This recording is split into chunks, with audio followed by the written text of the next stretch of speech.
ये ऑन है ना डिब्बी?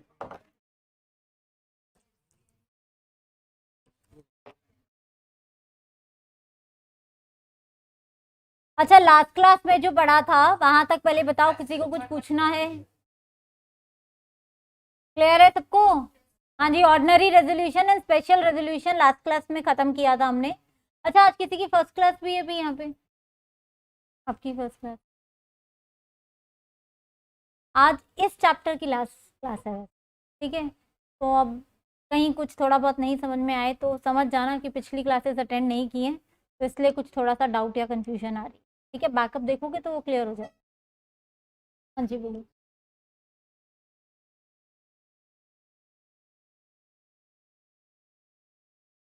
नहीं हो गया, उसमें बस एक ही चीज रहती है, वो तो कराया ही नहीं अभी। अलॉटमेंट वाला पोर्शन नहीं कराया, शेयर कैपिटल नहीं कराया अभी, तो मैंने तुम्हारे सिलेबस में कुछ कराया ही नहीं है, अभी तो बैच स्टार्ट हुआ है। वो भी सारा रहता है, हाँ, वो आपकी स्टडी में कंबाइन दिया हुआ है ना, इसलिए आपको लग रहा होगा।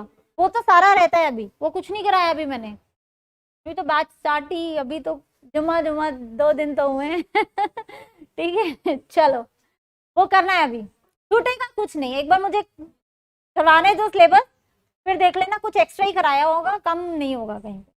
चलो, वो मैं सारा पोर्शन जो है ना शेयर कैपिटल में कराती हूँ, क्योंकि वो उसके साथ समझ में ज्यादा अच्छे ढंग से आता है, ठीक है? चलो, अब देखो, आज जो हम सेक्शन करने जा रहे हैं ना, वो हम करने जा रहे हैं मिनट्स, सेक्शन 118। अब देखो, हमने क्या पढ़ा कि कंपनी की क्या होगी, जनरल मीटिंग होगी, है ना? मेंबर्स को बुलाएंगे, जब साल में एक बार करेंगे तो एनुअल जनरल मीटिंग, और जब जरूरत पड़ेगी तब करेंगे तो क्या, extra ordinary general meeting, EGM, ठीक है जी? अब चलो, मीटिंग बुला ली। अच्छा, क्या हो गया? क्या हुआ?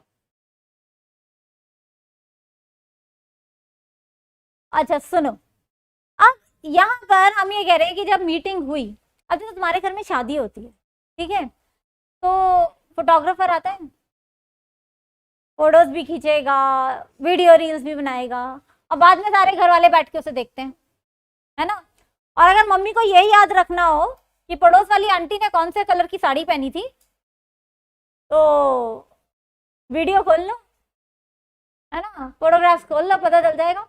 और अगर मम्मी को ये शक था ये तो वही साड़ी थी जो मेरी गायब हो गई थी, तो फिर तो पक्की बात है, ठीक है? तो यानी कि वो जो फोटोज है, वो जो वीडियोस है, वो क्या है, वो एविडेंस है। अगर आप मैरिज सर्टिफिकेट भी बनवाने जाते हो तो आपकी शादी की फोटोग्राफ लगती है ना, एज एन एविडेंस, जिसमें पंडित जी होते हैं बकायदा, वो वाली फोटो आप लगाओगे तो मैरिज सर्टिफिकेट बनेगा। तो अब हम मीटिंग कर रहे हैं, मीटिंग में इतने सारे लोगों को बुला रहे हैं, वहां पे भी चाय समोसे खिला रहे हैं अपने मेंबर्स को, तो तुम्हें एविडेंस नहीं चाहिए कि मीटिंग में क्या होगा या मीटिंग में क्या हुआ था? तुम वहां पे रेजोल्यूशन पास कर रहे हो, तुम कंपनी का सारा काम कर रहे हो वहां पे, कि भाई अगर कंपनी को बिल्डिंग बेचनी थी, मेंबर से कंसेंट हमने ली, है ना? और वो कंसेंट लेने के बाद हमने बिल्डिंग बेची। अगर कल को ये एलिगेशन लग जाए कि मेंबर्स ने तो कंसेंट ही नहीं दी थी जी, अब क्या करोगे? How you prove it? कुछ नहीं कर सकते जब तक कि आपके पास एविडेंस ना हो। तो हम कोई भी मीटिंग कर रहे हैं, चाहे हम एनुअल जनरल मीटिंग कर रहे हैं, चाहे हम एक्स्ट्रा ऑर्डिनरी जनरल मीटिंग कर रहे हैं, जहां पे भी हम मेंबर्स को बुला रहे हैं, उनकी कंसेंट ले रहे हैं और उससे हम प्रस्ताव पारित कर रहे हैं, अपने रेजोल्यूशन हम पास कर रहे हैं, तो हमें क्या चाहिए? एविडेंस चाहिए। हमें मीटिंग का क्या करना है? रिकॉर्डिंग करनी है, नहीं करनी है? अब यहाँ पे रिकॉर्डिंग है नहीं, फोन लेके लग जाओ, चलो जी, ये आंटी 4 बार छीकी, हमारे डायरेक्टर साहब ने 4 बार कान खुजाया, ये नहीं रिकॉर्ड करना हमें। जैसे वो आ जाते हैं ना रील बनाने, जब शादी में जब खाते हैं तभी जरूर, इतना खा के गई थी, अब शगन का लिफाफा चेक कर लो कितना दिया था, ठीक है? तो यहाँ पे वैसी वाली रिकॉर्डिंग नहीं करनी, यहाँ पे हम कैसी रिकॉर्डिंग करेंगे? राइटिंग वाली रिकॉर्डिंग करेंगे। जब हम मीटिंग को राइटिंग में रिकॉर्ड करते हैं, उसी को हम क्या कहते हैं? उसी को हम मिनट्स कहते हैं, ठीक है? बकायदा लिखा जाता है कि इस मीटिंग के ये पर्सन हमारे चेयरमैन थे, इतने इतने मेंबर्स प्रेजेंट थे, बकायदा अटेंडेंस लगती है, ठीक है? बकायदा अटेंडेंस लगती है कि ये मेंबर्स प्रेजेंट थे, ये आए थे। जब रेजोल्यूशन पास हुआ है तो किसने प्रपोज किया और किसने सेकंड किया? जैसे पंडित जी बताते जाते हैं ना, अब दूल्हा हाथ आगे करे, अब दुल्हन हाथ आगे करे, वैसे हम भी लिखते हैं अपने मीटिंग में ये वाला रेजोल्यूशन इन्होंने प्रपोज किया, इन्होंने इसे सपोर्ट किया, इन लोगों ने वोटिंग की, इन्होंने फेवर में किया, इन्होंने अगेंस्ट में किया, हम भी क्या करेंगे, उसकी सारी रिकॉर्डिंग करेंगे। और जब एक बार मिनट्स बन जाते हैं, जब एक बार ये रिटर्न में रिकॉर्डिंग हो जाती है, तो चेयरमैन साहब उसे क्या कर देते हैं, साइन कर देते हैं। और जब चेयरमैन साहब उसको साइन कर देते हैं तो वो हमारे लिए क्या बन जाता है, एक एविडेंस बन जाता है कि हमारी मीटिंग में ये हुआ था। फिर आप उसे चैलेंज नहीं कर सकते। फिर कोई भी व्यक्ति बाद में उठ के नहीं कह सकता अरे मेंबर्स ने तो वोटिंग ऐसे की थी, मेंबर्स ने तो वोटिंग ऐसे की थी। नहीं, एक बार मीटिंग हो गई, एक बार मिनट्स बन गए और मिनट्स को किसने साइन कर दिया, ये तीन चीजें अगर हो गई तो आपके मिनट्स की जो भी प्रोसीडिंग्स हैं उनकी क्या वैल्यू हो जाती है, एविडेंशियल वैल्यू हो जाती है। वो एविडेंस है कि हाँ मीटिंग में ऐसा ऐसा हुआ था। आज जब घर में शादी होती है, फोटोग्राफ्स अगले दिन आ जाती है, क्या लगता है, टाइम लगता है, फोटोग्राफर टाइम लेता है 5-7 दिन, फिर उसमें भी कहते हैं वीडियो रील जो है वो और 4-5 दिन बाद आएगी, है ना। तो यहाँ पे भी मिनट्स, ऐसा नहीं कि आज मीटिंग हुई और कल मिनट्स बन गए। आपकी कंपनी का जो भी कंपनी सेक्रेटरी है वो वहां पे सिर्फ नोट्स बनाएगा, बाद में उसकी प्रॉपर क्या करेगा, ड्राफ्टिंग करेगा, उसके प्रिंट्स निकालेगा, अभी बताऊंगी प्रिंट्स कैसे निकलते हैं, और उसके बाद चेयरमैन साहब साइन करेंगे। और ये सारा काम करने के लिए 30 दिन का टाइम दिया जाता है कि जिस दिन तुम्हारी मीटिंग है उसके 30 दिन के अंदर अंदर तुम क्या कर लो, अपने मिनट्स बना लो और अपने मिनट्स को साइन कर दो। ठीक है।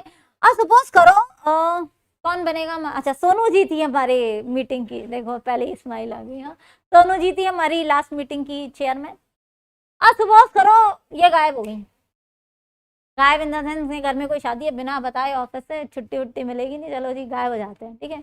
अब ये है ही नहीं, अब पूरे 1.5 महीने की छुट्टी पे, अब मेरे तो 30 दिन निकल जाएंगे, इनकी शादी है ऑस्ट्रेलिया में, बड़े लोग हैं, हिंदुस्तान में थोड़ी ना शादी है, डायरेक्टर साहब हैं, बाहर विदेश में जाके शादी करेंगे, ऐसे थोड़ी ना पड़ोस में बैंकेट में थोड़ी ना शादी होगी।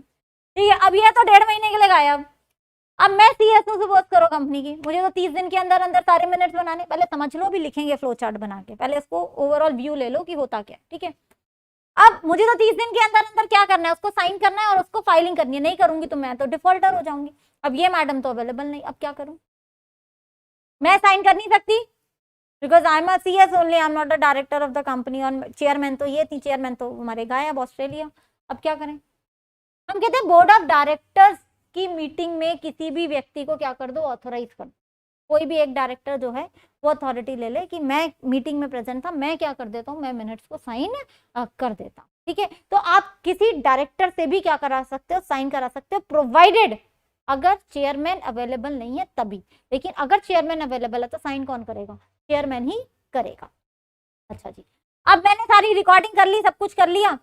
अब ये नहीं कि मैं पेन पेपर लेके जो है वो रजिस्टर में लगी हुई लिखने, पहले ऐसे हुआ करता था कि मिनट्स बुक आती थी स्टेशनरी के पास, और वो स्टेशनरी बुक्स में जो है आप हाथ से भी सारे रेजोल्यूशंस लिख सकते थे। मगर अब तो सब प्रिंटिंग का जमाना है, तो आप प्रिंट में तो सिंगल पेजेस ही निकलेंगे तुम्हारे। ठीक है। तो वो सिंगल पेजेस पे प्रिंट निकालो और उस पे सबको वो क्या बोलते हैं उसको, अरे वो राउंड राउंड जिससे कट जाता है, बताओ मुझे ही नहीं याद आ रहा। हाँ, वो स्पाइरल के लिए नहीं, वो क्या बोलते हैं यार उसको, इतना कॉमन नाम है, हाँ पंचिंग। तो पंचिंग मशीन से जो है वो उसको पंच करो और उसमें धागे बांधो और अपने क्या बना लो, बंडल्स बना लो। या फिर आप उन बंडल्स को किस में लगाते जाओ, फाइल्स में भी लगाते जाओ, मतलब वो जैसे भी आपको कंफर्टेबल है। आप लूज लीफ में भी बना सकते हो मिनट्स को, और आप रजिस्टर फॉर्म में भी अपने मिनट्स को बना सकते हो। मगर आपके जो भी मिनट्स हैं वो कैसे नंबर्ड होने चाहिए, कंसेक्यूटिवली नंबर्ड। कंसेक्यूटिवली नंबर्ड का मतलब है मेरी पिछली मीटिंग जो हुई थी वो 1 से 5 तक के पेजेस में रिकॉर्डेड है, तो मेरी इस वाली मीटिंग की रिकॉर्डिंग का पेज कहाँ से स्टार्ट होगा, 6 से। वो दोबारा से 1 से स्टार्ट नहीं होगा, वो 6 से स्टार्ट होगा। 6, 7, 8, 9, 10, 11, 12 तक चली मेरी ये वाली मीटिंग। अब अगली मीटिंग होगी तो उसकी रिकॉर्डिंग कौन से पेज से स्टार्ट होगी, 13 से। और उसके बीच में कोई भी ब्लैंक पेपर नहीं छोड़ा जाता है। हम तो जैसे छोड़ देते हैं ना अपनी नोटबुक में, एक चैप्टर खत्म हो गया, दूसरे चैप्टर के बीच में ब्लैंक पेपर छोड़ दो, आप मिनट्स में नहीं छोड़ सकते। आपको पीछे से ही, या जहां से पिछला पेज खत्म हुआ है वहीं से आपको क्या करना पड़ेगा, आगे के मिनट स्टार्ट करने पड़ेंगे। रीजन बता सकते हो ऐसा क्यों किया है? मैनिपुलेशन हो सकती है अगर कंसेक्यूटिवली नंबर ना हो। मतलब अब देखो, अगर मेरी 10-12 मीटिंग हो चुकी है और कंसेक्यूटिवली नंबर्ड है सारी, मैंने एक पेज बदला अगर कहीं से, मेरी पूरी सीक्वेंस बदल जाएगी। मेरे लिए चेंज करना बहुत मुश्किल। और हर पेज पे चेयरमैन क्या करता है, इनिशियल करता है। ये नहीं कि खाली एंड में जहाँ चेयरमैन का डेजिग्नेशन लिखा है वहां साइन कर दिया, वो हर पेज को साइन करता है। अब देखो मेरे लिए बदलना कितना मुश्किल, अगर मुझे कोई मैनिपुलेशन करनी है कि मैं पिछली मीटिंग का कुछ गायब करके कुछ नया लगा दूं, होने को सब होता है। ठीक है, चेयरमैन ने बोला कि भाई ऐसे कर दो, तो ठीक है सर जी लगा देते हैं, दोबारा इसको साइन कर देना, ठीक है, होता सब कुछ है। लेकिन आप देखो कि मैनिपुलेशन करना क्या हो जाएगा, मुश्किल हो जाए, इसलिए वो कहते हैं कंसेक्यूटिवली क्या करो, उसको नंबर्ड करो। ठीक है जी। अब मिनट्स जो है ये आपकी कंपनी के क्या हो गए, one of the most important books and documents में आ गए, यानी कि अब ये क्या रहेगा, आपके पास प्रिजर्व्ड रहेगा। और कभी भी किसी भी मीटिंग को लेके कोई भी एलिगेशन लगता है, ठीक है जी निकाल लो। जैसे कल को कोई कहते हैं अरे ये शादी तो हुई नहीं, अरे बैठो सर, इतने बढ़िया स्टूडियो से फोटो खिंचवाई थी, आओ दिखाते हैं एल्बम, लेके बैठ जाओ, है ना, कौन चैलेंज करेगा। तो यहाँ पर भी ऐसे ही है कि आपने मिनट्स लेके बैठ जाओ, देखो जी मीटिंग में ये सब कुछ हुआ था। ये बात समझ में आती है सब। चलो अब इसका एक फ्लो चार्ट बनाते हैं।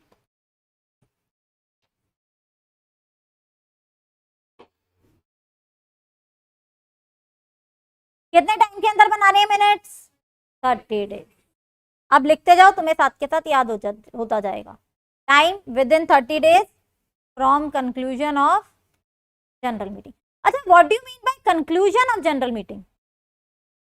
मतलब अगर तुम्हारी एक मीटिंग हुई, फिर वो पोस्टपोन होके एडजर्न भी हो गई, 2-3 एडजर्नमेंट हो गई, कोई नहीं, सारी एडजर्नमेंट पहले निपटा लो, उसके बाद इकट्ठा बैठ के क्या बना लो, मिनट्स। हर एडजर्न मीटिंग के अलग अलग मिनट्स थोड़ा ना बनाएंगे। अगर तुम्हारे 3 दिन चली मीटिंग, तो पहले तीनों दिन की मीटिंग कर लो ना, उसके बाद चौथे दिन से बनाना शुरू करो। ठीक है, तो वो चौथा दिन जो है वो तुम्हारा पहला दिन काउंट हो जाएगा। फिर क्या करनी है, इस पे साइन करनी है। मैंने अभी बोला हर पेज पे साइन होगा, और हर पेज पे अगर पूरे साइन नहीं भी करने हैं तो इनिशियल कर दो। जैसे वो टीचर जब होमवर्क चेक करती है तो नहीं, हर पेज पे तो ऐसे ऐसे ऐसे करती गई, बाद में प्रॉपर साइन और डेट कर दिया, वो भी, लेकिन होना जरूरी है इनिशियल।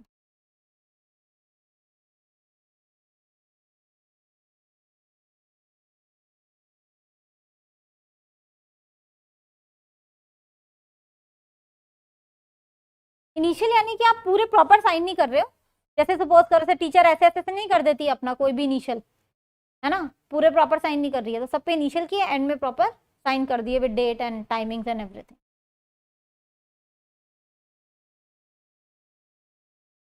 कौन करेगा ये साइनिंग? चेयरमैन। बाय, चेयरमैन है तो बहुत अच्छी बात है, सोनू जी हैं तो सोनू जी से ही करवाएंगे, चेयरमैन ऑफ सेम मीटिंग। और अगर नहीं है तो भैया डायरेक्टर्स आपको पकड़ेंगे फिर।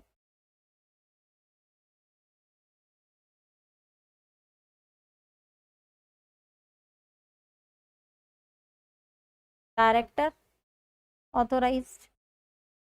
अगर चेयरमैन की डेथ हो जाए, चेयरमैन पागल हो जाए, नहीं तो मैं नहीं कह रही हूँ, प्लीज सो सॉरी, ठीक है, चेयरमैन की डेथ हो जाए, चेयरमैन पागल हो जाए, या चेयरमैन कहीं भाग जाए, कुछ हो जाए, ठीक है,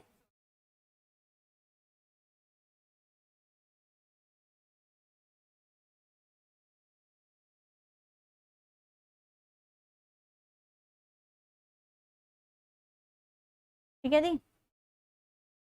अच्छा, अब एक चीज और, जैसे सपोज करो सोनू जी अवेलेबल है, हमारी चेयरमैन है, मैं इनके पास गई, मैंने कहा मैडम ये साइन कर दीजिए। तो जब मेरे मिनट सोनू ने देखे तो उसने कहा मैडम सीएस आपने ये जो चीजें लिखी है ना, ये तो डेफोमेट्री है कंपनी के लिए। डेफोमेट्री समझते हो ना, इससे कंपनी की इज्जत खराब होगी, ये मैटर हमें मिनट्स में नहीं डालने। तो मैं डालूं या मैं हटा दूं? चेयरमैन साहब ने मुझे बोला, चेयर वुमन ने, ठीक है, कि मैडम सीएस ये हटा दो, क्योंकि ये क्या है, ये डेफोमेट्री है कंपनी के लिए। हाँ जी, तो मुझे बताओ वो वाले मैटर्स हटाऊं? या मैंने कहा नहीं नहीं नहीं मैडम, आप भी नहीं हटा सकते, ये तो हटा देना। हाँ, तो अगर चेयरमैन कह रहा है तो ऐसा कोई भी मैटर जो कि कंपनी के लिए डिफॉर्मेटरी है या जनहित में नहीं है, वो चेयरमैन हटवा सकता है। तो ये पॉइंट भी लिखो।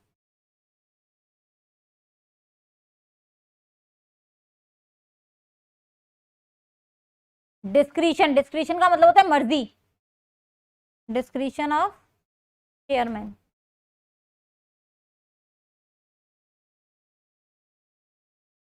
इंक्लूजन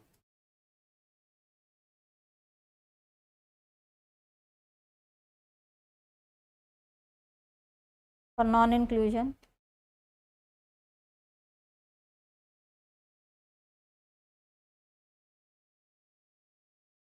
डेफामेटरी, अगर उसको डेफामेटरी लगे, डेट्रीमेंटल लगे यानी कि हानिकारक लगे,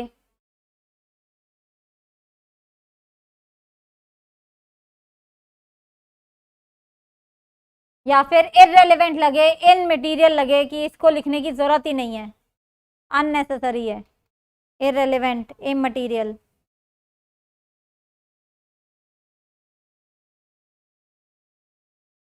ठीक है जी, तो चेयरमैन इसे हटा भी सकता है।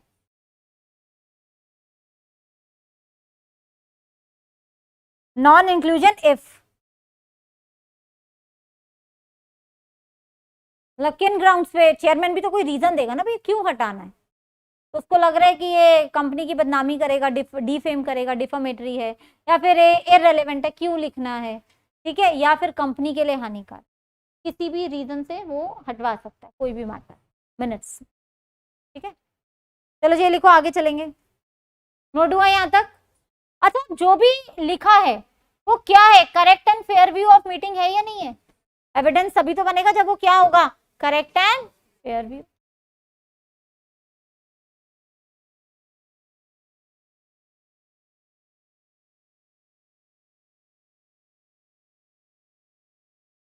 एक बार मिनट्स बन गए, साइन हो गए, तो हम क्या प्रेज्यूम करेंगे कि जैसे जैसे मिनट्स में लिखा है मीटिंग वैसे वैसे ही हुई थी। अब हम कोई इफ एंड बट उसमें नहीं लगाएंगे, यानी कि कंक्लूसिव एविडेंस है आपके मिनट्स, किस चीज के, मीटिंग के। ठीक है,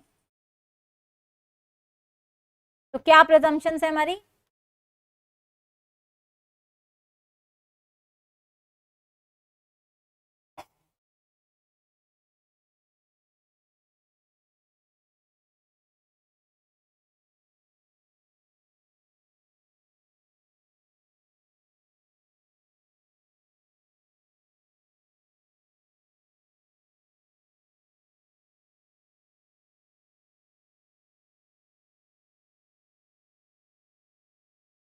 और जो भी डायरेक्टर ऑडिटर्स जिनकी अपॉइंटमेंट्स हुई वो भी सब वैलिड हैं, ऑल अपॉइंटमेंट्स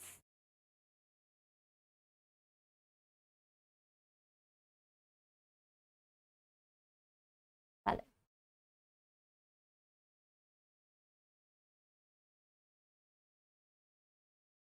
क्या है, एविडेंस है, एविडेंस ऑफ द प्रोसीडिंग्स।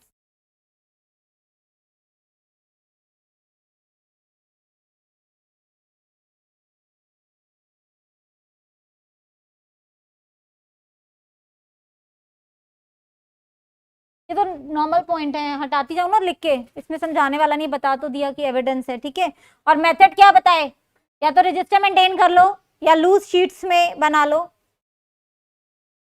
अभी बीच में कहीं छूट रहा है कोई बात नहीं, प्रॉपर टाइम दूंगी लिखने के लिए, फिर इसको पूरा एक पे स्क्रीन पे कर दूंगी।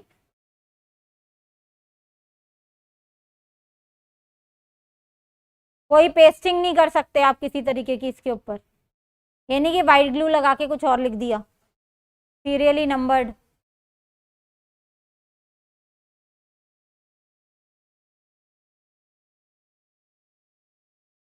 लीव अलग अलग, जो मैंने कहा सेपरेट शीट, उसमें भी बना सकते हो, लूज लीव्स बाउंड।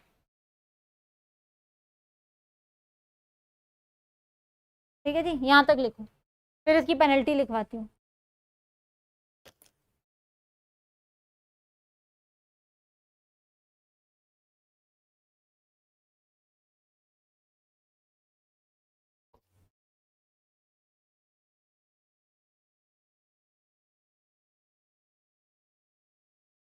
लिखा है यहाँ तक सबने? अच्छा, और अगर सपोज करो कंपनी नहीं बनाती ऐसे मिनट्स, फिर क्या करें? मैं कंपनी की सीईओ ने कहा छोड़ना, क्या करना है, कौन पूछ रहा है, कौन देख रहा है, नहीं बनाया मैंने, अब क्या होगा, कैरेक्टर्स अंदर जाएंगे। ठीक है, तो यानी कि क्या है, पेनल्टी है, अगर आप मिनट्स नहीं बनाते हो तो पेनल्टी देखो क्या है। अगर आप इंस्पेक्शन करवाने से मना करते हो, अब देखो कोई मेंबर है, अगर वो कहता है मुझे मिनट्स दिखाओ, तो क्या मैं मना कर सकती हूँ? जिसकी मीटिंग है उसको मिनट्स दिखाने से कैसे मना कर दूंगी? अपने मेंबर्स को तो मैं कुछ भी दिखाने से मना नहीं कर सकती, कोई भी कागज हो, कोई भी डॉक्यूमेंट हो। तो इंस्पेक्शन से अगर मना करती हूँ तो देखो कंपनी के ऊपर पेनल्टी लगती है 25,000 रुपए की, और ऑफिशियल्स पे लगती है 5,000 रुपए की, 5,000 फॉर रिफ्यूजल। और अगर मैं टेम्परिंग करती हूँ, कुछ गड़बड़ करती हूँ मिनट्स में, तो देखो क्या होगा।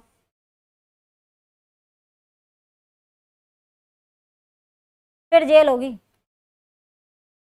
इम्प्रिजनमेंट 2 years,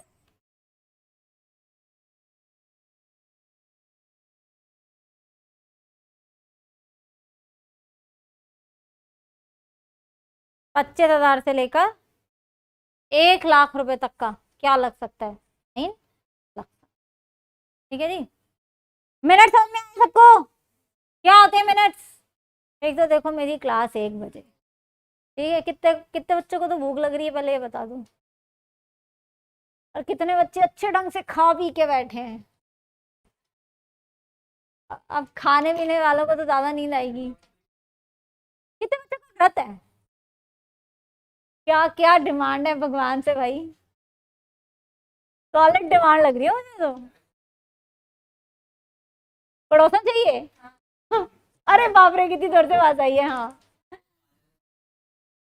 अच्छा, हर्षदीप को चाहिए? अच्छा, तो लड़कियां रखती हैं, कुछ होता है ना 16 सोमवार एंड ऑल। हाँ, ऐसा नहीं होता कुछ? अरे समय तो मांगो, भगवान फर्स्ट अटेम्प्ट में मेरा पेपर पास, लड़की तो फिर मिल ही जाएगी। चलो, क्या? मैं तो वेट लूज करने के लिए रखती थी। अब ये तुम्हें कैसे पता? नहीं, अच्छा वर मिला बुरा वर मिला ये तुम्हें कैसे पता? नहीं, मैं तो वैसे भी खुशी रहती हूँ, जैसा ये सब बढ़िया ही है ना। चलो, अब देखो बड़ा क्वेश्चन मार्क होता है शादी के इतने साल बाद ना, ये क्वेश्चन नहीं पूछना चाहिए। ठीक है, चलो, फिर झूठी खुशी भी दिखानी पड़ती है। चलो, अच्छा, हो गया, मिनट्स नोट हो गया, आगे चले, आगे बढ़े। ठीक है, मिनट्स में पहले मुझे बताओ, किसी को कुछ पूछना है? पेनल्टी यानी कि अगर किसी मेंबर ने तुमसे कहा, तुम ऑफिसर हो, डायरेक्टर हो, ठीक है, सीएस हो कंपनी के, कि भैया हमें दिखाओ मिनट्स, तुमने मना कर दिया, तो तुम्हारे ऊपर भी पेनल्टी लगेगी, कंपनी के ऊपर भी लगेगी। और अगर मिनट्स में कुछ गड़बड़ की तो फिर ये वाली पेनल्टी।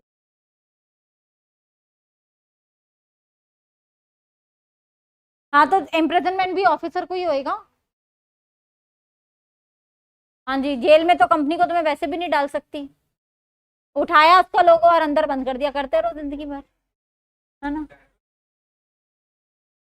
मैंने कहा ना, लूज शीट्स में बना लो, A4 साइज की नॉर्मल शीट्स नहीं होती, उसे प्रिंट आउट निकालते जाओ, उस पर पंच करो और उसको धागे से बांध दो, तो वो तुम्हारा क्या है, वो लूज लीव्स ही तो है। ठीक है, बाकी आपको जैसे कंफर्टेबल लगे आप वैसे मिनट्स बना सकते, बट नंबर्ड होंगे, कंसेक्यूटिवली नंबर्ड होंगे। हाँ जी, चले आगे मिनट से। चलो, अब मिनट्स के बाद देखो, अब नेक्स्ट इसमें एक बड़ा इंपॉर्टेंट टॉपिक आता है, पोस्टल बैलेट। ये भी ना पहले समझ लो पूरा प्रोसीजर, तुम आराम से 15-20 मिनट लगा के फिर लिखना शुरू करेंगे इसको, पोस्टल बैलेट। और आज हमें वो भी करना है ना, इलेक्ट्रॉनिक वोटिंग भी करनी है, सेक्शन 108 वोटिंग में नहीं कराया था ना तब मैंने, देखो सेक्शन 110, 110। और आज मिनट्स के सेक्शन की पूरी स्टोरी भी करेंगे, जितने सेक्शन हमने अभी तक पढ़े हैं 96 ऑनवर्ड। ठीक है, हाँ जी, ठीक है, मोस्ट प्रोबेबली आज खत्म हो जाएगा। पोस्टल बैलेट समझो। अच्छा, मेरी कल क्लास नहीं है, बता दिया ना मैम ने, मैंने मैंने इसीलिए आज ली है क्लास, कल मेरी क्लास नहीं है, मेरा हैप्पी बर्थडे है। ठीक, thank you thank you thank you thank you thank you. चलो, अरे आज नहीं है, कल है। आ जाओ, चलो पार्टी करेंगे आराम से। ठीक है, हाँ हाँ पार्टी करेंगे, पार्टी करेंगे, नहीं कल नहीं करेंगे, परसों करेंगे पार्टी। ठीक है, हाँ हाँ पक्का पार्टी, मेरी हैप्पी बर्थडे पार्टी। अरे मैं यही होंगी, तुम यही होंगे, बस वही टाइम है। ठीक है, क्लासेस के लिए तो आई रहो। अरे मेन्यू नहीं डिसाइड किया अभी मैंने, चलो पहले पढ़ लो, पोस्टल बैलेट पढ़ते हैं पहले। ठीक है, हाँ हाँ, वो मुझे भी बहुत पसंद। अरे सुनो, पोस्टल बैलेट सुनो। अब देखो वर्ड ही आ गया क्या, पोस्टल। पोस्टल का मतलब ही हो गया चिट्ठी, ठीक है, बाय पोस्ट। अब देखो मीटिंग जब हम करते हैं ना, अरे भाई सुन लो, पीछे सुन लो, मुझसे पूछो, बोलो क्या पूछना। चल, पोस्टल बैलेट में देखो, अब देखो मीटिंग बुलाने का तो ना बड़ा झंझट है।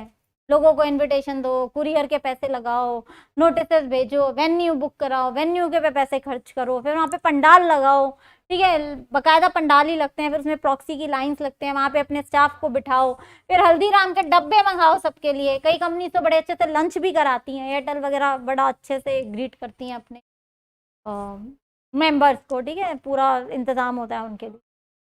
हाँ नहीं, वो पीना पिलाना और डांस प्रोग्राम ही नहीं होता बस, ठीक है। खाना पिलाना हो सकता है, डांस प्रोग्राम नहीं, डांस प्रोग्राम नहीं होते हैं, ठीक है। चलो, तो यानी कि देखो कितना खर्चा है, और अगर आपका मेंबर्स का स्केल बहुत ज्यादा है, मतलब लाखों में अगर तुम्हारे शेयर होल्डर, तो और भी ज्यादा मुश्किल हो जाता है। तो पोस्टल बैलेट, वैसे तो देखो आजकल जो काम आप पोस्टल बैलेट से कर सकते हो ना, वो ई वोटिंग से भी कर सकते हो। तो अब तो मुझे लगता है, पता नहीं ये कितना रेलेवेंट है, बट हमें पढ़ना तो है ही। तो अब हमें क्या एक ऑप्शन दिया गया, 9 रेजोल्यूशंस ऐसे बनाए गए जो इंपॉर्टेंट रेजोल्यूशंस हैं, कि जो लिस्टेड कंपनीज है। अच्छा ये याद रखना, पोस्टल बैलेट प्राइवेट कंपनीज और 1 पर्सन कंपनीज नहीं कराती हैं, क्योंकि हम ये बेनिफिट उन्हीं लोगों को दे रहे हैं जिनका नंबर ऑफ मेंबर्स बहुत ज्यादा है। मीटिंग बुलाने में खर्चा बहुत ज्यादा है, रजिस्टर्ड ऑफिस में बुला के हम मीटिंग नहीं कर सकते। अगर मेरे 2 लाख शेयर होल्डर्स हैं, तो मैं रजिस्टर्ड ऑफिस में बुला के नहीं कर सकती उनकी मीटिंग, है ना। तो मुझे ऑप्शन दिया गया मेरी कंपनी को कि भाई आप लिस्टेड कंपनी हो, आपके इतने सारे मेंबर्स हैं, तो ऐसा करो, आप मीटिंग बुलाओ ही मत। आप क्या करो, आप सबको चिट्ठियां भेजो, पूरा ड्राफ्ट करके भेजो कि ये रेजोल्यूशन पास करना है, बैलेट पेपर्स के साथ भेजो, और उन्हें पर्चियां भेजो येस और नो की वोटिंग की।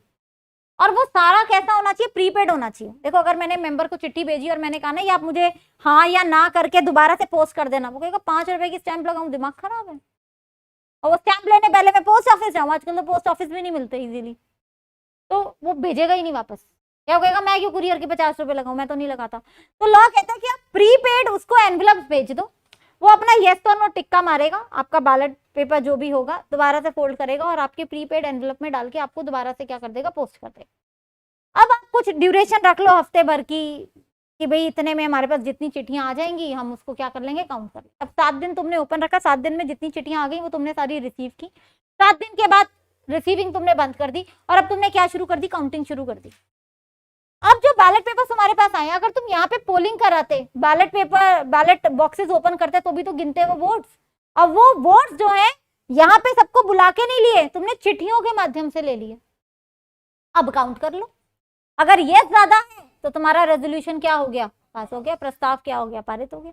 और अगर नो ज्यादा है तो रिजेक्ट हो गया। मीटिंग बुलानी नहीं पड़ी, वेन्यू बुक नहीं करना पड़ा, हल्दीराम के डब्बे नहीं लगे, चाय पानी नहीं लगा, पंडाल नहीं लगा, किसके पैसे सेव हो गए, कंपनी के पैसे से। डांस तो हमने वैसे भी नहीं करना था, वैसे भी नहीं करना था, ठीक है। टेम्परिंग कैसे होगी, नहीं नहीं साहब, वो प्रूव्ड होता है, वो पूरी लिस्ट बनती है कि इस मेंबर को भेजा है, इस मेंबर का आया है, उस पर बकायदा मेंबर के सिग्नेचर होते हैं। अगर आप किसी मेंबर के ऐसी सिग्नेचर कर दो तो फिर फॉर्जरी हो जाएगी, फ्रॉड करने पे आए फिर तो फिर इलीगल कुछ भी कर लो तुम। मेंबर साइन करके अपना बैलेट पेपर भेजेगा ना, ऐसे खाली से टिक्का मार के थोड़ा ना भेजेगा, ठीक है, पूरा फिल करके भेजेगा। बात समझ में आई।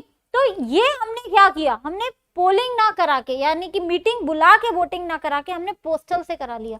मतलब कन्वीनियंट हो गया नहीं हो गया, मनी सेविंग हो गया नहीं हो गया। अब इसमें जैसे मीटिंग में स्क्रूटनियर्स बिठाते थे ना वोट्स गिनने के लिए, यहाँ पे भी बिठाओगे। यहाँ पे वोट्स तो यहाँ पर भी आए हैं, बस चिट्ठियों के माध्यम से आए हैं, तो यहाँ पे भी स्क्रूटनियर्स लगेंगे। यहाँ पे भी क्या होगा, वो स्क्रूटनियर्स की अपॉइंटमेंट होगी, अगर स्क्रूटनियर ने कुछ गड़बड़ किया तो उसे क्या कर सकते हैं, हम हटा सकते हैं। अब यहाँ पे पोस्टल बैलेट में बस कुछ टाइम लिमिट्स हैं कि कितने दिन पहले आपको मेंबर्स को नोटिस भेजना है कि भैया आपको ये काम हमारे लिए करना है, कितने दिन आपको वो चिट्ठियों की रिसीविंग रखनी है। तो ना जब जो चिट्ठी आएगी उसको काउंट करते जाओगे, ऐसे तो तुम्हारी काउंटिंग कभी पूरी नहीं होगी। तुम्हें एक फाइनल डेट भी तो देनी पड़ेगी ना, भाई इसके बाद हम कोई चिट्ठी रिसीव नहीं करेंगे, है ना। और फिर जब ही तुम्हारा सारी काउंटिंग हो जाए, सब कुछ हो जाए, तो रिजल्ट कैसे अनाउंस करोगे, वेबसाइट पे डाल दो, लिस्टेड कंपनी है, पक्की बात है, वेबसाइट पे होगी। मैं छोटी प्राइवेट कंपनीज और उनको तो ये ऑप्शन ही नहीं दे रही पोस्टल बैलेट का, मैं तो बड़ी कंपनीज के लिए बात कर रही हूँ जो लिस्टेड कंपनीज है स्टॉक एक्सचेंजेस में। तो वो अपनी वेबसाइट पे, स्टॉक एक्सचेंज की वेबसाइट पे, सब पे क्या कर देंगी, अपने रिजल्ट अनाउंस कर देंगी। हो गया नहीं हो गया वोटिंग, कन्वीनियंट हो गया नहीं हो गया। तो this is called your postal. लेकिन ये पोस्टल बैलेट आप सारी चीजों के लिए नहीं कर सकते। 9 से 10 रेजोल्यूशंस ऐसे हैं जो कंपल्सरीली आपको पोस्टल बैलेट से ही करना है, इस चीज के लिए आप मीटिंग बुला ही नहीं सकते। वो 10 रेजोल्यूशंस भी हमें क्या करने हैं, यहाँ पर लिखने हैं कि वो 10 रेजोल्यूशंस कौन से। मगर अभी जब कंपनीज एक्ट 2013 आया तो उन्होंने क्या बोला, उन्होंने कहा जो जो रेजोल्यूशंस आप पोस्टल बैलेट से कर सकते हो, वो सारे रेजोल्यूशंस आप किससे कर सकते हो, ई वोटिंग से भी कर सकते हो। अब ई वोटिंग करनी है तो ज्यादा कन्वीनियंट होगा। उन्होंने कहा ठीक है जी, आपकी मर्जी है, पोस्टल बैलेट से करना है पोस्टल बैलेट से कर लो, ई वोटिंग से करना है ई वोटिंग से। तो अब कंपनी के पास ऑप्शन है, वो दोनों में से कोई भी कर ले। लेकिन जो मैं यहाँ पे 9-10 रेजोल्यूशंस लिखूंगी, उन रेजोल्यूशंस के लिए आप पंडाल लगा के मीटिंग नहीं कर सकते। ठीक है जी, बात समझ में आई। लिखना शुरू करें, पहले मुझे बताओ यहाँ तक किसी को कुछ पूछना है कि पोस्टल बैलेट होता क्या है? समझ में आया ना सबको कि क्या कर रहे हैं हम पोस्टल बैलेट में? चलो जी आ जाओ, लिखना शुरू करते हैं। पोस्टल बैलेट एक तो कौन सी कंपनीज के लिए, लिस्टेड पब्लिक कंपनीज के लिए। भैया प्राइवेट कंपनी और ओपीसी, वो तो भैया रजिस्टर्ड ऑफिस में बुला लो, तुम्हारे 100-150 मेंबर होंगे, ओपीसी में एक ही होगा। ओपीसी तो वैसे ही एजीएम नहीं बुलाता, ईजीएम नहीं बुलाता, उसके ऊपर तो जनरल मीटिंग लगती नहीं है कि तो व्यक्ति है क्या करेगा मीटिंग बुला के। ठीक है, तो ये कैसी कंपनीज के लिए है, ऐसी कंपनीज जो स्टॉक एक्सचेंज में लिस्टेड है, लिस्टेड पब्लिक कंपनी। ठीक है जी, includes voting by electronic mode।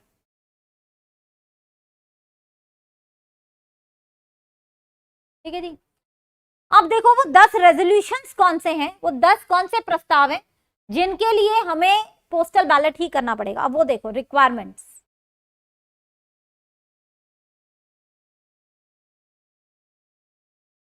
Number 1, अगर आपको एमओए का ऑब्जेक्ट क्लॉज चेंज करना है, object clause alteration,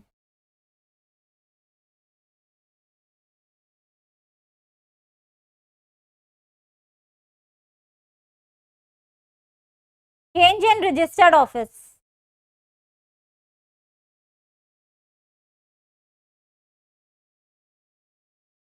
alteration in article of association, AOA में ऑल्टरेशन करनी है। अगर तुम्हें अपनी कंपनी के शेयर्स दोबारा से खरीदने हैं, बाय बैक करना है शेयर्स का,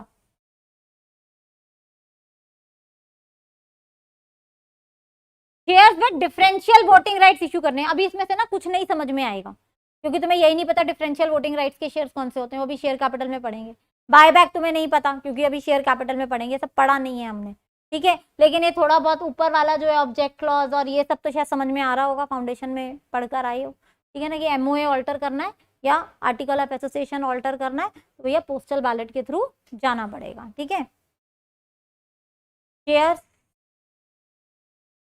तो जो समझ में आ रहा है बहुत अच्छी बात है, जो नहीं समझ में आ रहा वो समझ में आ जाएगा जब बाकी का पोर्शन करेंगे। Shares with differential voting rights, registered office, RO is registered office, shares with differential voting rights.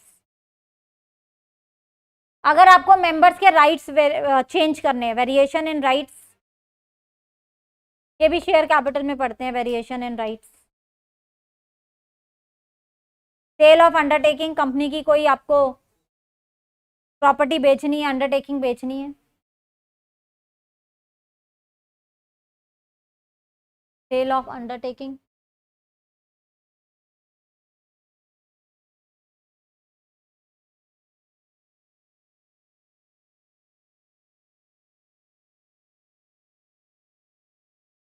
हाँ, मेंबर्स के राइट्स में अगर आपको चेंज करने हैं। ठीक है, giving loan, guarantee, security,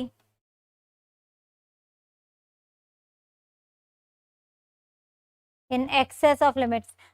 companies भी एक दूसरे को लोन देती हैं, लेकिन उसमें लिमिट्स होती है। अगर आप उस लिमिट को क्रॉस कर रहे हो तो भी आपको क्या लेनी है, परमिशन लेनी है अपने मेंबर्स की। Giving loan guarantee security in excess of limits. Election of small share holders director.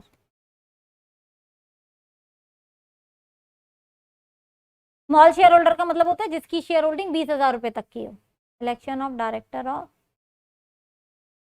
Small share holder.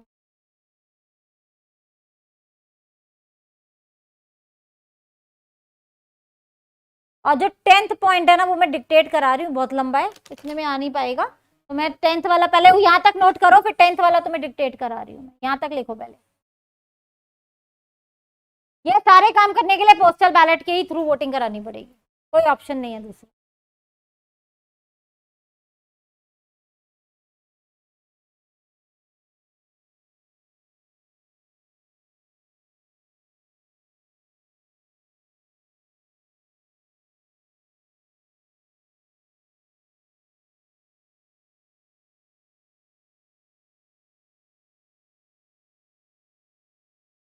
यहां तक नोट हुआ? 9 नंबर तक नोट हो गया? चलो 10th लिखो, लिख लो फिर समझाती हूं अभी। Change in objects, change in objects for which a company has raised money from public through prospectus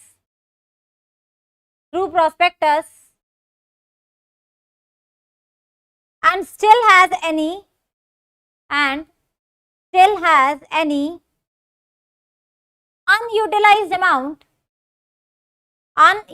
amount out of money so raised, समझाती हूँ कह क्या रहे हैं, लिखा सबने? ठीक है, देखो अब वो क्या कह रहे हैं कि जब कंपनी को पैसा चाहिए होता है कि भाई तो हमारी कंपनी में पैसा लगाओ, शेयर कैपिटल चाहिए, तो कंपनी क्या करती है? प्रोस्पेक्टस इश्यू करती है। अब मेरी कंपनी को पैसा चाहिए, क्या हो गया? मेरी कंपनी को पैसा चाहिए, मैंने प्रोस्पेक्टस छापा, तुम सबको ऑफर दिया कि भी मेरे यहाँ शेयर कैपिटल में पैसा लगाओ, तुम सबने पैसा लगाया, 200 करोड़ आ गया मेरे पास। 200 करोड़ में से 100 करोड़ जो है वो तो मैंने यूटिलाइज कर लिया प्रोजेक्ट में, अब 100 करोड़ बचे हुए, लेकिन जो बचे 100 करोड़ है ना, ये मुझे इस प्रोजेक्ट में नहीं लगाने, मुझे किसी दूसरे प्रोजेक्ट में लगाने। अब पहला जो प्रोजेक्ट था उसमें मैं लगा रही थी रिफाइनरी, अब जो नया प्रोजेक्ट है उसमें मूवी बना रही हूँ शाहरुख खान के साथ। शाहरुख खान की मूवी कहाँ चलेगी मैडम? पैसा डुबा दोगे आप तो। मैंने तो पैसा रिफाइनरी लगाने के लिए दिया था, मैंने पैसा कोई शाहरुख खान के साथ मूवी लगाने के लिए थोड़ा ना दिया था। हो सकता है आप तैयार ना हो मेरे दूसरे प्रोजेक्ट के लिए, तो मुझे क्या करना पड़ेगा? मुझे रेजोल्यूशन पास करवाना पड़ेगा कि भैया जो पैसा मैंने तुमसे लिया था प्रोस्पेक्टस के द्वारा, शेयर्स के द्वारा, वो मैं अब इसमें नहीं लगा रही हूँ, अब मैं यहाँ पे लगा रही हूँ, तो वो मुझे परमिशन देनी पड़ेगी। अगर मैंने एक स्पेसिफिक ऑब्जेक्ट में लिख के प्रोस्पेक्टस में तुमसे पैसा लिया है और आज वो ऑब्जेक्ट में चेंज कर रही हूँ, तो मुझे परमिशन लेनी है, रेजोल्यूशन पास करना है, और किसके थ्रू करना है? पोस्टल बैलेट के थ्रू कर। ये बात समझ में आई है? 10th वाला पॉइंट सबको समझ में आया? हाँ जी। अरे थोड़ा ऐसे से तो कर दो, सब ऐसे ऐसे से कर रहे हैं ना, ऐसे ना ऐसे, समझ में नहीं आ रहा। आया समझ में सबको? आया समझ में सबको? मुझे पता है लंच का टाइम है, तो मैं भूख लग रही है, मुझे भी लग रही है, बट पढ़ लेते हैं थोड़ी देर। हाँ जी, आया समझ में सबको? यस मैम, आया समझ में सबको? चलो अब आगे चलते हैं। अब रेजोल्यूशन कोई भी हो सकता है, ऑर्डिनरी भी हो सकता है और स्पेशल भी हो सकता है। ऑर्डिनरी 51% और स्पेशल 75%, वो हमने लास्ट क्लास में पढ़ लिया। कैसा भी रेजोल्यूशन पास करो, पोस्टल बैलेट से दोनों तरीके के हो जाते हैं। रेजोल्यूशन कैसा हो सकता है? 51% मेजॉरिटी वाला भी हो सकता है, 75% मेजॉरिटी वाला भी हो सकता है, ऑर्डिनरी भी हो सकता है और स्पेशल भी हो सकता है।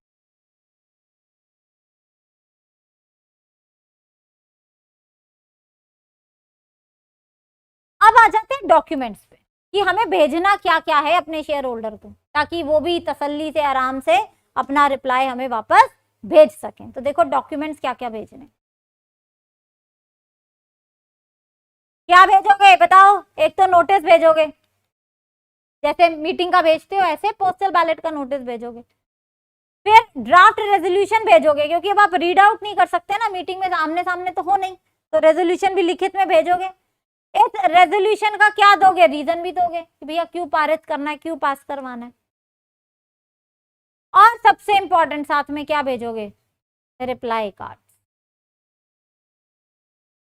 ठीक है, और ये सारी चीजें कैसे भेज सकते हो शेयर होल्डर को, पोस्ट कर दो, रजिस्टर्ड एडी कर दो, कुरियर कर दो, जो तुम्हें अच्छा लगे। तो रजिस्टर्ड एडी हो सकता है, रजिस्टर्ड एडी समझाया था मैंने तुम्हें, क्या होता है रजिस्टर्ड एडी। तो आपके पास एक्नॉलेजमेंट आती है, एडी का मतलब ही एक्नॉलेजमेंट, कि जब शेयर होल्डर को तुम्हारी चिट्ठी मिलेगी तो तुम्हारे पास एक इंफॉर्मेशन आएगी कि चिट्ठी उसको डिलीवर हो गई है, उसे हम बोलते हैं रजिस्टर्ड एडी। या फिर कोई भी अदर मेथड जो सेंट्रल गवर्नमेंट ने परमिट किया हो, other method S CG electronic mode से भी भेज सकते हो, मेल कर दो चलेगा, कोई प्रॉब्लम नहीं है। ठीक है, और साथ के साथ एडवर्टीजमेंट भी दे दो। ऐसे बहुत लोग होते हैं जो बहुत जल्दी जल्दी घर बदलते रहते हैं, बाद में हंगामा मचाएंगे, हमें नहीं मिला, हमें नहीं मिला, हमें नहीं मिला, है ना। या पता जी रामू काका ने रिसीविंग की, रामू काका रख के भूल गए, बाद में चिल्ला रहे कंपनी ने हमें नहीं भेजा, हमें न्योता नहीं भेजा। बहुत लोग होते हैं, है ना, न्योता मिल जाए फिर भी चिल्लाते नहीं मिला नहीं मिला। तो ऐसे लोगों के लिए क्या करें, न्यूज़पेपर में एडवर्टीजमेंट। अब तो वो तो पब्लिक नोटिस हो गया एक ढंग से, भैया जिसको पर्सनल नोटिस नहीं मिला वो इस नोटिस को पढ़ के अपना काम कर ले। देखो हम कहते हैं एडवर्टीजमेंट कहाँ पे, इंग्लिश न्यूज़पेपर में और एक वर्नाकुलर में।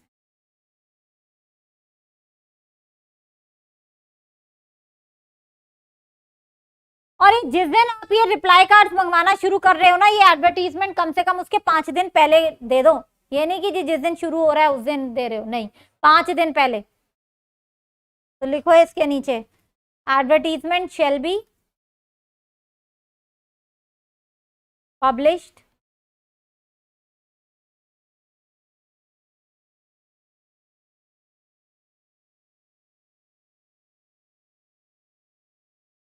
at least 5 days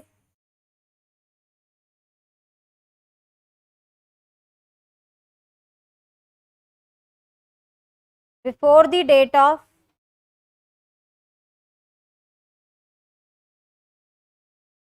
beginning of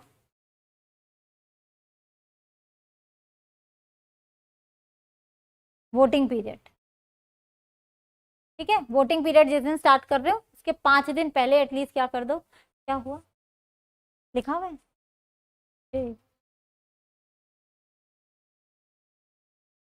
beginning of voting period, और साथ के साथ कहाँ लिख दो, वेबसाइट पे भी मेंशन कर दो, और डेट ऑफ कमेंसमेंट किस दिन शुरू कर रहे हो पूरी डिटेल दे दो।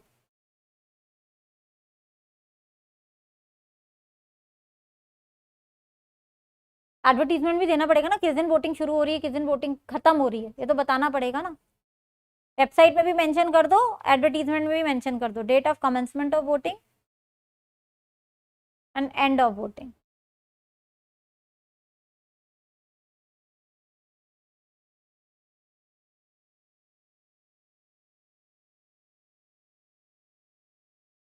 चलो जी, नोट हुआ सबका, हाँ कर लो कर लो।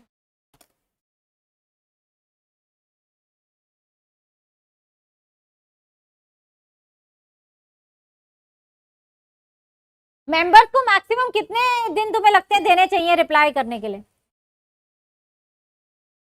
अभी तो बेचारा पढ़ेगा, आराम से सोचेगा, फिर रिप्लाई करेगा, फिर उसकी चिट्ठी तुम्हारे तक पहुंचने में टाइम भी लगेगा। और हम हिंदुस्तानी वैसे ही एकदम से काम कहाँ करते हैं, सोचते ज्यादा है करते कम है। हाँ 1 महीना, क्या सटीक बात बोली, कम से कम 30 दिन जो है आप दे दो मेंबर को। ठीक है जी, सोच सोच के भी वोटिंग करेगा ना तो भी 30 दिन के अंदर तो कर ही लेगा। ठीक है, जिसने 30 दिन के अंदर नहीं करना ना वो फिर वोटिंग करेगा ही नहीं। हो गई यहाँ तक? चलो आगे चलते हैं। एडवर्टीजमेंट के बाद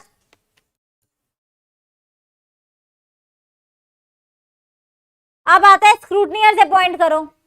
अपॉइंटमेंट ऑफ स्क्रूटिनियर्स। स्क्रूटनियर्स कौन होते हैं? जो वोट को गिनेंगे। ठीक है, जैसे हम अपनी जनरल मीटिंग में भी करते थे, यहाँ पे भी अपॉइंट होंगे। कौन अपॉइंट करेगा? Board of directors. कौन नहीं होंगे? ये कंपनी के एम्प्लॉय नहीं होंगे, नॉट एम्प्लॉय ऑफ कंपनी, नहीं तो गड़बड़ कर सकते हैं। कोई भी रिटायर्ड जज हो सकता है, पब्लिक ऑफिशियल हो सकता है, उसको स्क्रूटनियर बनाओ। रिटायर्ड जज और मैन ऑफ रिप्यूट, कोई भी इज्जतदार आदमी, यानी हमारे पब्लिक ऑफिशियल। ठीक है, ये हमारे क्या हो सकते हैं? स्क्रूटिनियर्स हो सकते हैं। मेंबर्स को कितने दिन के अंदर अप्लाई करना है? 30 दिन के अंदर अंदर। Member reply with 30 days.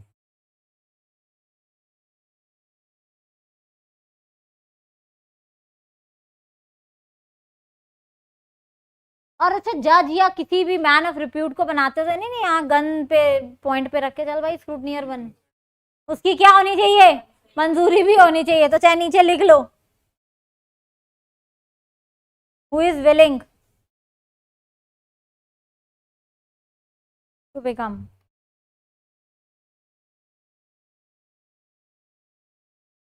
स्क्रूटनियर। ठीक है, जबरदस्ती नहीं बनाना है किसी को। अच्छा जी, अब मेंबर्स ने भी 30 दिन के अंदर रिप्लाई कर दिया, अब क्या करें? काउंटिंग शुरू करें, और काउंटिंग शुरू करके क्या करते जाए? उसकी नोटिंग करते जाए, रिकॉर्डिंग करते जाए। अब वही तो करना है हमें। आ जाओ जी आगे। Maintenance of records.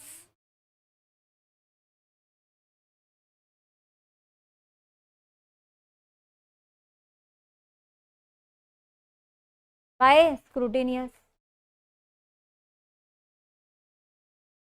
हाँ और ना दोनों रिकॉर्ड करनी है, ये नहीं कि खाली हाँ हाँ रिकॉर्ड कर ली। कंसेंट और डाइसेंट दोनों।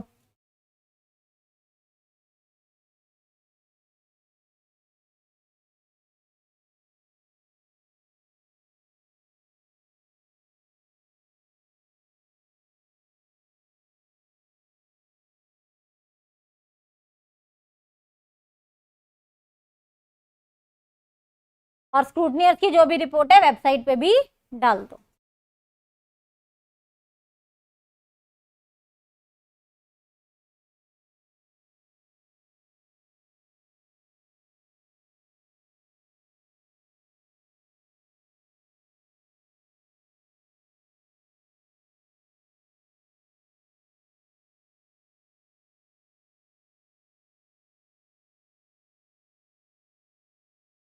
पीबी का मतलब पोस्टल बैलेट।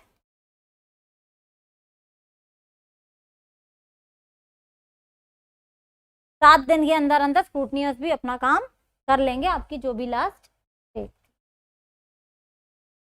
हाँ जी, आराम से नोट करो ये। और पोस्टल बैलेट भी आपका यहाँ पे क्या हो जाता है? कम हो जाता है।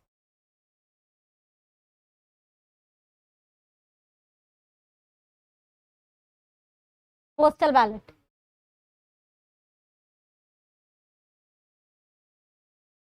हाँ जी, पोस्टल बैलेट में बताओ पहले, किसी को कुछ पूछना है? समझ में आया सबको? 10 रेजोल्यूशन है, इनके लिए पोस्टल बैलेट करना है। कौन सी कंपनी करेगी? लिस्टेड पब्लिक कंपनी करेगी। हाँ जी, क्या क्या भेजेंगे हम? नहीं, मैं ऐसा करते हैं, जिससे पूछूंगी ना वो बताएगा। जरा देखते हैं तुमने कितना ध्यान से सुना है। ठीक है, हाँ जी, क्या क्या भेजना है मेंबर को?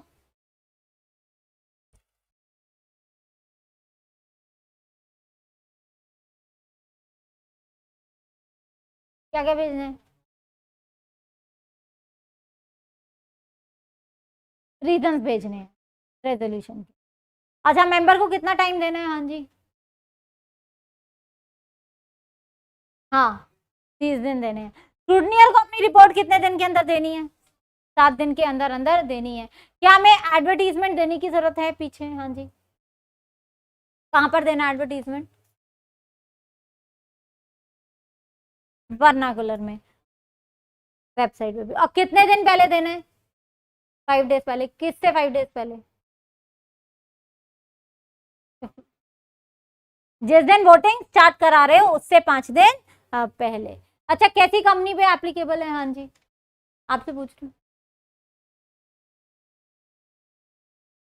सारी public companies, listed public companies. किस पे एप्लीकेबल नहीं है? हाँ जी, आप बताओ। प्राइवेट कंपनी और ओपीसी पे ये एप्लीकेबल नहीं है। अच्छा, एक नोट लिखो जरा, फॉलोइंग कंपनी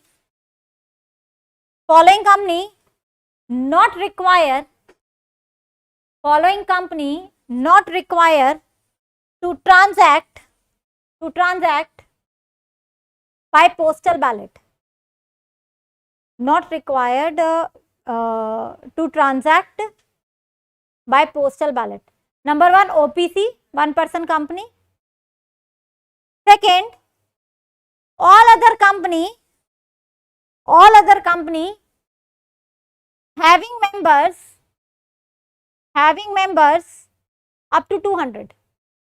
अब देखो यहां उन्होंने ना वर्ड प्राइवेट कंपनी नहीं इस्तेमाल किया। तुम देख रहे हो language, what they have used, हर वो कंपनी जिसमें सिर्फ 200 ही मेंबर है। तो ऐसी पब्लिक कंपनी भी तो हो सकती है जिसमें 100 ही मेंबर हो। तो यानी कि उन पब्लिक कंपनीज को भी पोस्टल बैलेट करने की जरूरत नहीं है जिसमें मेंबर्स ही 200 से क्या है, कम है। आगे एक नोट और लिखो, एनी कंपनी, मतलब ऐसी पब्लिक कंपनी जिसके पास 1000-2000 शेयर्स हैं, वो चाहे तो पोस्टल बैलेट से कर सकते हैं। लिस्टेड के लिए तो मैंडेटरी हो गया। और ऐसी पब्लिक कंपनी जो 200 से ज्यादा मेंबर्स लेके बैठी हैं, वो चाहे तो पोस्टल बैलेट यूज कर लें, कोई प्रोहिबिशन नहीं है उनपे। हाँ जी, ये मीटिंग का सब्स्टिट्यूट है, ठीक है। चलो, एनी कंपनी में यूज, सेकेंड नोट लिखवा रही हूँ, एनी कंपनी में use postal ballot for transacting. जिन बच्चों की आज फर्स्ट क्लास है उनको ये वाला नोट नहीं समझ में आएगा, ठीक है, बाकियों को समझ में आएगा। एनी कंपनी में use postal ballot for transacting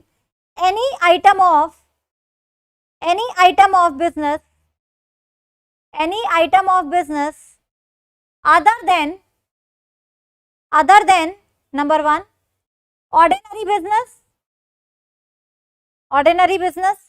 Second, any business in respect of which directors and auditors have a right to be heard at meeting. Have a right to be heard at meeting. इसका मतलब देखो क्या है, वो कह रहे हैं ordinary business, मैंने 2 चीजें बताई थी, ऑर्डिनरी रेजोल्यूशन अलग है, ऑर्डिनरी बिजनेस अलग है। ऑर्डिनरी बिजनेस में कौन सी चीजें होती हैं? अड्डा की क्या फुल फॉर्म बताई थी? Auditors, directors, dividend, accounts. ये 4 जो ऑर्डिनरी बिजनेस है, ये जो अड्डा जो मैंने बताया था, ये सिर्फ और सिर्फ कहां पर ट्रांजैक्ट कर सकते हो?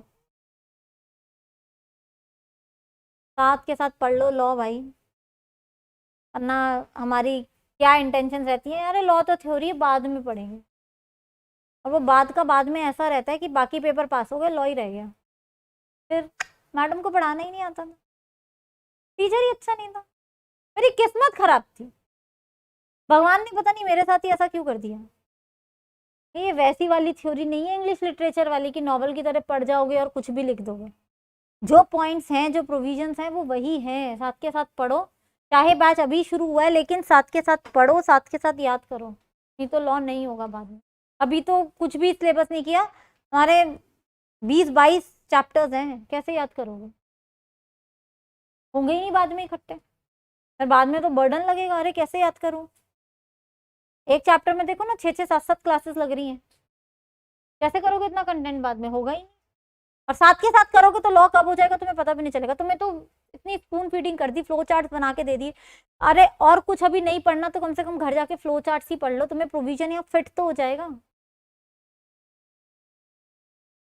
बड़ी बेसिक सी चीज मैंने बताई थी, ये जो 4 ऑर्डिनरी बिजनेस हैं, ये आप किस तरीके की मीटिंग में ट्रांजैक्ट कर सकते, जनरल मीटिंग में तो करोगे, कौन सी जनरल मीटिंग में? एनुअल जनरल मीटिंग में। आप ईजीएम में ये 4 बिजनेस जो है अड्डा, ये आप ट्रांसैक्ट नहीं कर सकते हो, तो यानी कि एजीएम आप पोस्टल बैलेट से नहीं कर सकते हो, उसका ये मतलब है। Are you getting my point? आप एनुअल जनरल मीटिंग तो आपको बुलानी ही पड़ेगी, और वो जो 4 ऑर्डिनरी बिजनेस है ना, वो एनुअल जनरल मीटिंग में पारित करने ही पड़ेंगे। ये तो ये ऑप्शन दिया है कि तुम्हें ईजीएम ना बुलानी पड़े, तो चलो जी पोस्टल बैलेट से कर लो, ये चीज इसमें लिखी गई। या फिर कोई भी ऐसा काम जिसमें डायरेक्टर्स और ऑडिटर्स ने अपनी पेशी देनी है तुम्हें, मतलब तुम्हारे सामने अपनी सफाई पेश करनी है, कोई क्लैरिफिकेशन देनी है, तो वो काम भी पोस्टल बैलेट से नहीं होगा। नहीं तो वो क्लैरिफिकेशन कैसे देंगे, लिखित में क्लैरिफिकेशन थोड़ा ना देते रहेंगे। तो 2 चीजों के लिए पोस्टल बैलेट कभी भी इस्तेमाल नहीं होगा। पहला ऑर्डिनरी बिजनेस, ऑर्डिनरी बिजनेस कौन से? वो 4 अड्डा जो पड़ा, वो एजीएम में ही होंगे, वो कभी भी पोस्टल बैलेट्स नहीं होंगे।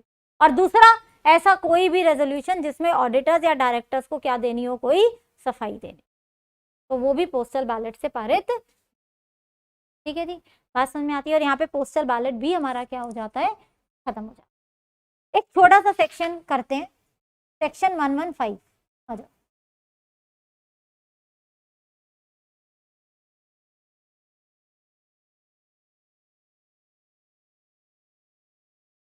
Section 115 resolutions requiring special notice.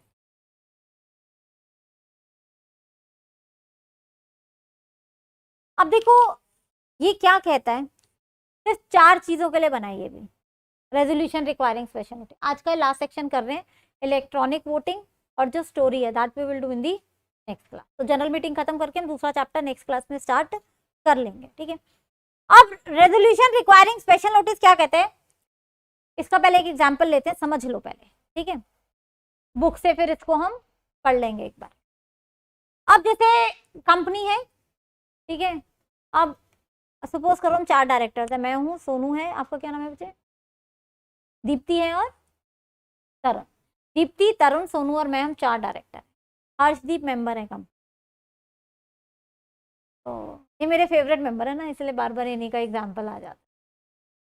अब हर्षदीप को लगा मैडम तो बिल्कुल अच्छा काम नहीं कर रही है, रुचि मैडम को हटाना चाहिए, रुचि मैडम को डायरेक्टर नहीं रहना चाहिए, कदा ही नहीं रहना चाहिए। अब एजीएम तो हो चुकी, उसमें मेरा अपॉइंटमेंट भी हो गया, अब ये चाहता है कि मैं हट जाऊं। आपका क्या नाम है मुझे? ये चाहता है कि काजल डायरेक्टर बन जाए। मैंने ऐसा क्या बोल दिया तो तुम सारे इतने हंसे?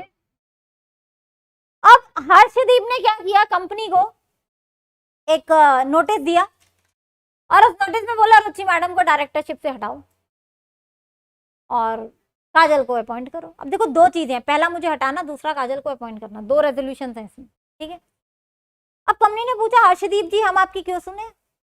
हर्षदीप ने कहा वही 1% का मालिक हूं मैं। 1% बोला है, 1 शेयर नहीं बोला, 1% बहुत होता है कंपनी में। ठीक है, या फिर 10 लाख शेयर्स के मालिक हैं ये, कंपनी को सुनना पड़ेगा, कैपेचिनो पिलानी पड़ेगी, बिस्किट भी खिलाने पड़ेंगे, बड़े शेयर होल्डर। अब इसने कंपनी को 15 दिन पहले, जिस दिन मीटिंग है उससे 15 दिन पहले नोटिस दे दिया कि सर जी ईजीएम करा रहे हो या एजीएम भी करा रहे हो, कुछ भी करा रहे हो, रुचि मैडम को हटाओ। कंपनी को अब मजबूरन क्या करना पड़ेगा, ये रेजोल्यूशन प्रपोज तो करना पड़ेगा। अब वो बात अलग है कि वोटिंग में मैं हटूं या ना हटूं, वो एक अलग चीज है, लेकिन कंपनी को ये रेजोल्यूशन क्या करना पड़ेगा, प्रपोज करना पड़ेगा कि रुचि मैडम को हटाना है, और दूसरा क्या कि काजल मैडम को अपॉइंट करना है। इसी ढंग से हम कहते हैं ऑडिटर, अगर इन्हें ऑडिटर पसंद नहीं आ रहे, गौरक्ष ऑडिटर है हमारे, हर्षदीप ने कहा गौरक्ष को हटाओ, भ्रष्ट है, एकदम करप्ट है। नहीं मैं कह नहीं रही, ठीक है, ऐसा लगता है इन्हें। और गौरक्ष की जगह जो है, आपका क्या नाम है मुझे? आप ही से पूछ रही तो मत देखो, यश, यश को बना दो, बड़ा सिंसियर है, बड़ा ऑनेस्ट है, पैसा नहीं खाता। ठीक है, तो डायरेक्टर को हटाना या डायरेक्टर की जगह किसी को अपॉइंट करना, या ऑडिटर को हटाना या ऑडिटर की जगह किसी को अपॉइंट करना, सिर्फ इन 4 चीजों की बात कर रही हूँ, और किसी चीज में ये सेक्शन अप्लाई नहीं होगा, ये सेक्शन सिर्फ इन 4 चीजों के लिए है। तो हर्षदीप को अगर इन चारों में से कोई भी काम करवाना है तो इसे एक स्पेशल नोटिस देना पड़ेगा।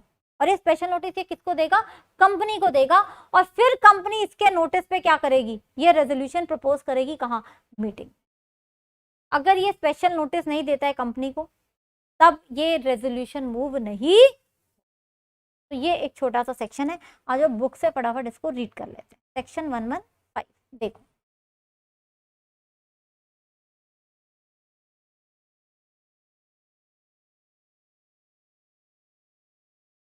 कितने दिन पहले नोटिस देना है इसे, 14 दिन पहले।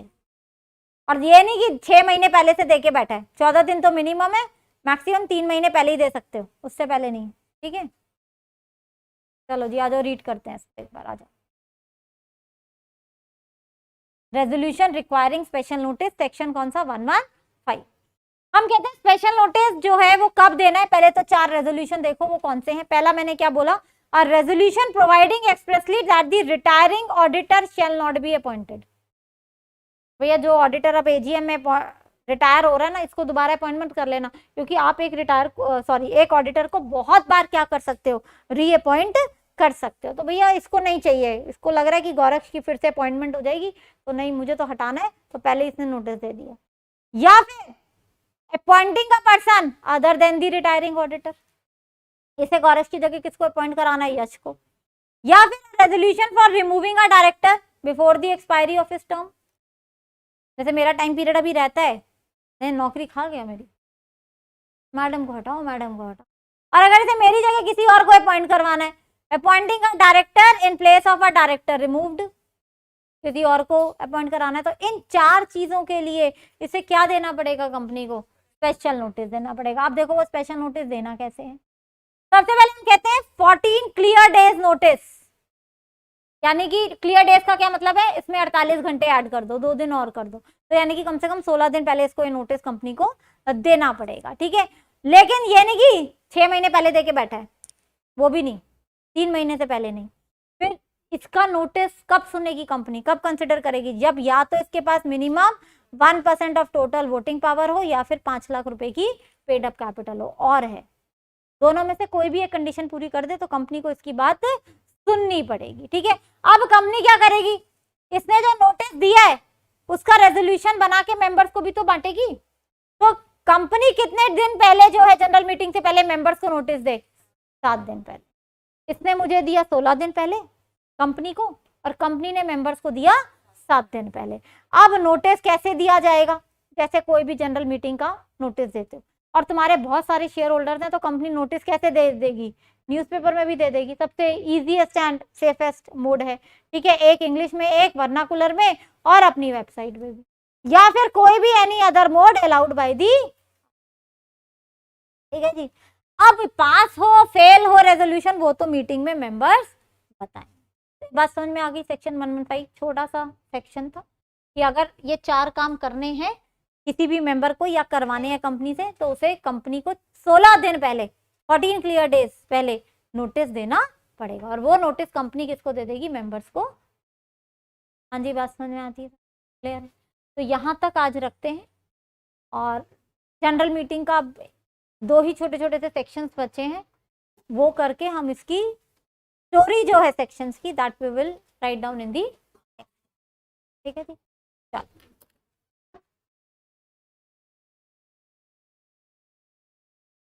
हाँ जी, ऑनलाइन में किसी को कुछ पूछना है